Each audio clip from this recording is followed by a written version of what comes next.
"I apologize," said he. "I apologize unreservedly to you and to the old country. Now you'll be good enough to tell me your story." "We were in your combe," McTurk began, and he told his tale alternately as a schoolboy and, when the iniquity of the thing overcame him, as an indignant squire, concluding, "So you see he must be in the habit of it. One never wants to accuse a neighbor's man, but I took the liberty in this case." "I see. Quite so. For a reason he had. Infamous. Ugh, infamous." The two had fallen into step beside each other on the lawn, and Colonel Dabney was talking as one man to another. "This comes of promoting a fisherman, from his lobster pots. It's enough to ruin the reputation of an archangel. Don't attempt to deny it. It is.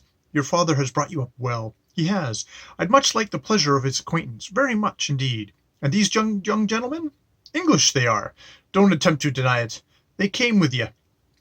They came with you too? Extraordinary, extraordinary. Now, in the present state of education, I shouldn't have thought any three boys be well enough grounded. But out of the mouths of no, not by any odds. Don't attempt to deny it. Ye not. Sherry always catches me under the liver, but beer now?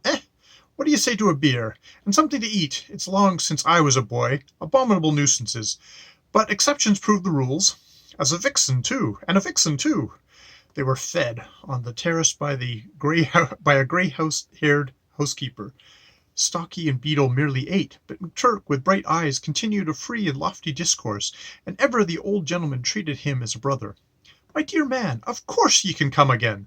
Did I not say exceptions prove the rules? The lower combe, man dear, anywhere near you please, so long as ye do not disturb my pheasants.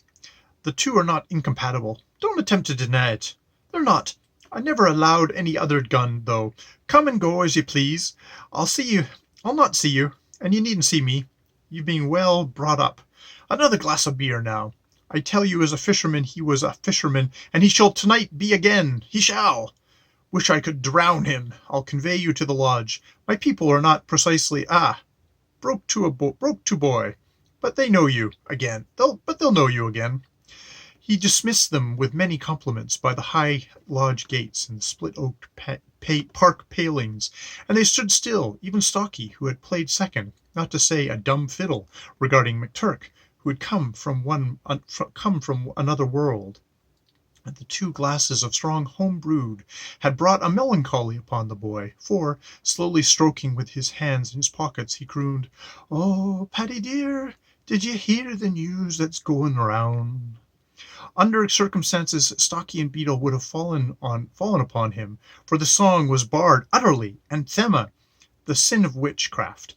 But seeing what he had wrought, they danced round him in silence, waiting till it pleased him to touch the earth. The tea-bell rang when they were still a half-mile from college. McTurk shivered and came out of dreams. The glory of his holiday estate had left him.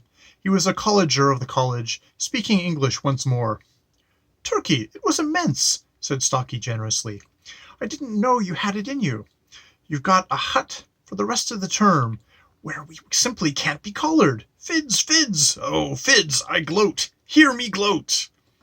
They spun wildly on their heels, jodeling after the accepted manner of gloat, which is not remotely allied to the primitive man's song of triumph, and dropped down the hill by the path from the gasometer, just in time to meet their housemaster, who had spent the afternoon watching their abandoned hut in the Wuzzy. Unluckily, all Mr. Prout's imagination leaned to the darker side of life, and he looked on these young-eyed cherubins most sourly. Boys that he understood attended house matches and could be accounted for at any moment, but he had heard McTurk openly deride cricket, even house matches. Beetle's views on the honor of the house he knew were incendiary, and he could never tell whether the soft and smiling Stlky was laughing at him. Consequently, since human nature is what it is, those boys had been doing wrong somewhere. He hoped it was nothing very serious, but "Tree-la-la-ta-doo! I gloat, hear me!" said Stlky, still on his heels, whirling like a dancing dervish to the dining room hall. "Tree-la-la-la-ee-too! I gloat, hear me!" But Beetle spun behind him with outstretched arms. "Tra-la-la-la-ee-too! too, I gloat, hear me, McTurk's voice cracked. Now was there, or was there not, a distinct flavour of beer as they shot past Mr. Prout. He was unlucky in that his conscience as a housemaster impelled him to consult his associates. Had he taken his pipe and his troubles to little Hartop's rooms, he would, perhaps, have been saved confusion, for Hartop believed in boys, and knew something about them. His fate led him to King, a fellow housemaster, no friend of his, but a zealous hater of Stlky & Co. "Aha!" said King, rubbing his hands as when the tale was told. "Curious! Now my house never dreamed of doing these things. But you see I've no proof exactly." "Proof? The egress beetle! If one wanted it, I suppose it is not impossible for the sergeant to supply it. Foxy is considered at least a match for any evasive boy in my house. Of course they were smoking and drinking somewhere. That type of boy always does. They think it manly. But they've no following in the school, and they're distinctly brutal to their juniors," said Prout, who had from a distance seen Beetle return with interest his butterfly net to a tearful fag. "Ah, they consider themselves superior to ordinary delights. Self-sufficient little animals. There's something in McTurk's Hibernian sneer that would make me a little annoyed. And they are so careful to avoid all overt acts, too. It's sheer calculated insolence. I am strongly opposed, as you know, to interfering with another man's house. But they need a lesson, Prout. They need a sharp lesson, if only to bring down their overweening self-conceit. Were I you, I should devote myself for a week to their little performances. Boys of that order, I may flatter myself, but I think I know boys, don't join the bug hunters for love. Tell the sergeant to keep his eye open, and, of course, in my peregrinations I may casually keep mine open too. Tra-la-la-lee-too, I gloat, hear me!" Far down the corridor. "Disgusting," King said. "Where do they pick up those obscene noises? One sharp lesson is what they want." The boys did not concern themselves with lessons for the next few days.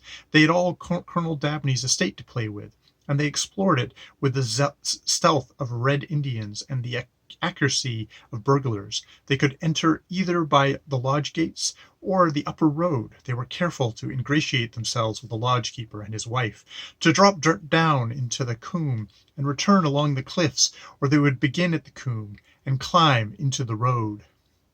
They were careful not to cross the colonel's path. He had served his turn, and they would not outwear their welcome.